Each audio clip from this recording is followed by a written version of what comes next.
Gilles, moi, ma question, c'était justement, c'est que la publicité pour Igor a été retirée, mais elle est revenue, et maintenant, Igor, il est dans l'auto, puis il s'adresse à la maman, mais on sait très bien que ça touche aussi le jeune qui covoiture avec la maman, puis qui voit l'annonce, puis qui dit à sa maman, ben écoute, achète des produits Igor.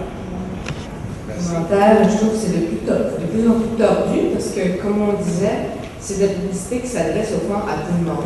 Mais on sait très bien que les jeunes qui n'ont pas de présent, on va s'amuser à s'envoyer des YouTube et tout ça. Donc, vous pouvez avoir de la misère à les attraper, ces annonceurs-là. En tout cas, ça va au but. Moi, c'est pour un commentaire. Je pense pas que tous les adolescents, les enfants, ils vont voir les publics. La plupart des gens ne sont pas intéressés souvent.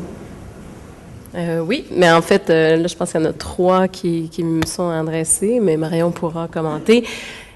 Et je suis contente de la question pour Noël, parce que la question pour Noël, maintenant que vous avez eu le petit cours de droit, vous allez voir que dans certains cas, le destiné ne s'appliquera pas. C'est-à-dire que vous allez avoir des situations où ce sont des jouets, mais des jouets diffusés à 11h le soir. Donc, portez attention parce que parfois, ce sont des émissions qui ne sont pas, où nous, on fait sortir les BBM et il n'y a pas d'enfants devant. Donc, on peut avoir l'impression parfois que le phénomène est un peu plus grand que ce qu'il n'est en réalité. Par contre, et c'est là où j'en profite pour vous dire, écoutez, l'intervention de l'Office de la protection du consommateur se fait sur les plaintes que nous recevons. Donc, on n'a pas d'équipe de surveillance 24 heures sur 24 sur les télés. La façon dont ça fonctionne, c'est que soit des groupes de pression, un peu comme la coalition peut le faire, mais également les citoyens, des journalistes, vont porter à notre attention des situations. Et dès lors qu'une situation est portée à notre attention, nous, on va évaluer la situation et si, effectivement, on pense qu'il risque d'y avoir une situation de violation de l'interdiction de publicité destinée aux enfants, à ce moment-là, dès ce moment-là, on enclenche une enquête. Donc, il y a des enquêteurs qui vont constituer un dossier. Et après cette enquête-là, on va refaire notre recommandation et le directeur des poursuites pénales pourra déposer une plainte contre l'entreprise. Ou encore, on va intervenir, moi je vais intervenir par exemple en envoyant des mises en demeure, en disant corrigez votre pratique parce que là vous êtes à risque. Il y a différents moyens d'intervention. Igor a été posé, effectivement la deuxième version d'Igor, qui n'est pas la première.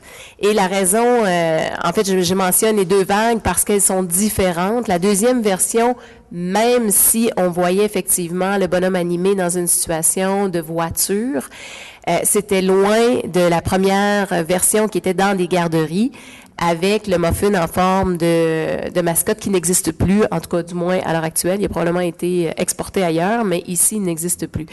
Et cette version-là a été portée à notre attention.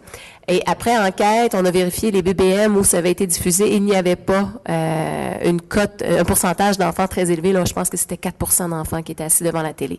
Donc, on a quand même réavisé Saputo en disant, et là d'ailleurs on les voit plus là, mais on a réavisé Saputo en disant, écoutez, on leur a envoyé une lettre leur demandant de se conformer et leur expliquant les balises. Donc, c'est sûr qu'on les suit quand même. Là, on les suit. C'est pas nous comme tel, mais la population les suit. Ce qui m'amène évidemment à dire que vous pouvez évidemment déposer des plaintes à l'office, faire des plaintes quand vous voyez quelque chose qui est contraire. Il y a aussi un volet qui est complémentaire, qui est évidemment, il faut sensibiliser nos jeunes. Il faut voir à la publicité, là, à les sensibiliser à ce phénomène-là. L'autre question rapidement qui disait les jeunes sur YouTube, moins de 13 ans, qui circulent des choses. Pour le moment, et je dis bien pour le moment, les médias sociaux ne sont pas investis par les jeunes. C'est-à-dire qu'il y a de plus en plus de jeunes, mais quand on parle des jeunes et les exposés, et ce que Marion a proposé comme image, c'était très ado. C'était pas enfants de moins de 13 ans. Là. Les enfants de moins de 13 ans, c'est le primaire. Là. Donc, et si, par exemple, vous pensez à Facebook, sachez, chers parents, qu'il faut l'autorisation d'un parent pour ouvrir un compte parce que Facebook, c'est 14 ans. Donc, déjà là, je vous dis pas qu'il n'y a pas de jeunes qui sont sur Facebook, mais c'est pas encore, ça pourrait arriver, mais dès lors que ça arrivera, à ce moment-là, on va évaluer évidemment ces impacts-là. La publicité, la dame qui a fait le commentaire, par exemple, sur des événements musicaux, quand il y a une publicité de Red Bull, c'est sûr que c'est plus familial adulte. Par contre, si Red Bull avait, et ce n'est pas le cas encore, et on souhaite que ça n'arrive pas, mais avait la canette destinée aux jeunes du primaire et exposée dans la section, par exemple, du festival d'été qui est destinée aux enfants, parce qu'il faut rentrer les 3 critères, et c'est là où il faut vraiment passer au travers de la grille. À ce moment-là, si c'est un produit enfant qui est exposé dans une zone enfant, on aurait une poignée d'interventions, là. Et pour les boissons énergétiques destinées aux enfants, ça a été retiré du marché après une plainte qu'on a déposée. C'est Chaotique, c'est une boisson énergisante qui s'adressait spécifiquement aux enfants, parce qu'il y a un jeu qui est associé à ça. Il y a un petit numéro sous le petit, je sais pas comment ça s'appelle, petit chose, là, qui invitait les jeunes à aller sur le site internet, entrer le code et ils pouvaient jouer avec les petits personnages. Il y a des cartes à jouer. Ça, c'était vendu dans les magasins de jouets. Puis la composition est relativement proche de celle d'une boisson énergisante. Donc Red Bull ne le fait pas encore, mais ça a existé, c'est ça, mais on souhaite qu'on ne le fasse pas. Par rapport aux commentaires, c'était que les jeunes ne s'intéressent pas toujours à tout ça, tout ce que je viens de présenter, c'est sûr. Puis je ne sais pas quel âge vous avez. Puis si vous êtes critique par rapport à ça, tant mieux. Mais il y a quand même une grande majorité de jeunes que ça intéresse.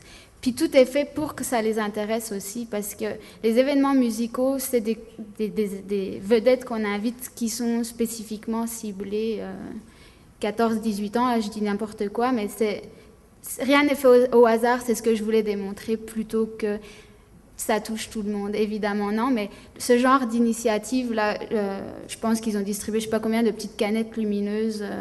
Ça a l'air de rien, mais ça amuse les enfants parce que ça clignote. Puis l'enfant qui a ça toute la journée dans sa main, il est exposé toute la journée à la marque Coca-Cola. Puis pour un enfant qui n'est pas critique, on l'a vu qu'en dessous de 8 ans, ils ne font pas la différence entre l'information et la promotion. C'est là que ça peut être problématique. Si vous permettez, je vais ajouter un petit commentaire rapidement, parce que je n'ai pas eu le temps tout à l'heure dans la présentation de vous parler des 3 exceptions qu'il y a à la loi, mais elles sont importantes, surtout ici dans ce contexte-là. C'est qu'il y a 3 exemptions où le législateur autorise les publicitaires à faire de la publicité destinée aux enfants pour autant qu'ils respectent certaines conditions, par exemple de ne pas promouvoir des comportements inadéquats dans une société ou violents ou non sécuritaires. Mais également, sous réserve aussi que directement, ils n'indiquent pas sur leur produit, toi, enfant, demande à ta mère de t'acheter le produit. Par contre, dans ces 3 exemptions-là, il y a une exception qui est relative aux emballages. Donc, c'est pour cette raison-là que sur les boîtes de céréales, par exemple, vous avez des dessins qui sont intéressants pour l'enfant. Parce qu'en fait, c'est une exemption prévue à la loi, parce que sinon, déjà, la disposition qui est interdit de faire de la publicité destinée aux enfants, c'est une violation qu'on appelle à la charte, à la liberté d'expression des entreprises. Et la Cour suprême du Canada a dit, effectivement, on peut limiter la liberté d'expression des entreprises pour protéger une population vulnérable, mais jusqu'à une certaine limite. Et évidemment, pour ne pas avoir des boîtes de carton brun tout le long des épiceries, ils leur ont permis de garder les emballages colorés, tout ça. Merci.